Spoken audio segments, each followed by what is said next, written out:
In Lansing, the legislative session has resumed, and there are a lot of agenda items.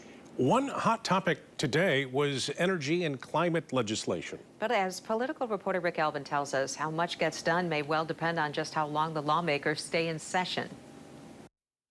The state legislature has wrapped up another week of session, and without knowing for sure when they will adjourn, the question is, how much can they accomplish in the few weeks they have left?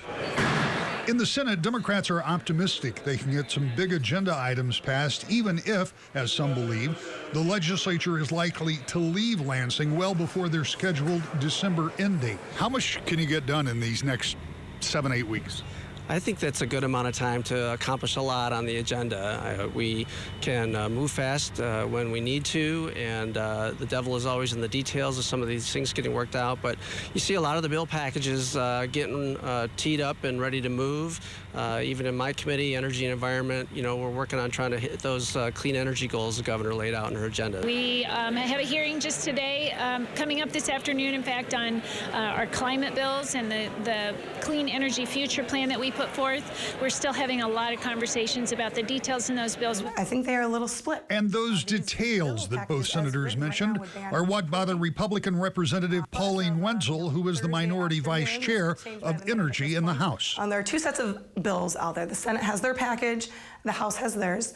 They're pretty big bills. I think there's about 3 in each, but they're about 300 pages, which is pretty large for a bill package, and they do differ.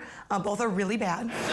Republican senators expressed their concerns too, so it seems those discussions on those details will have to continue for Republicans to get on board if needed. All that will have to happen with perhaps as few as 21 session days left this year.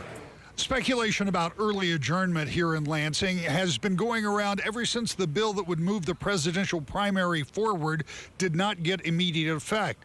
By adjourning early, that bill can become law earlier and be in place in time for that February 27th event. In Lansing, Rick Albin, News 8.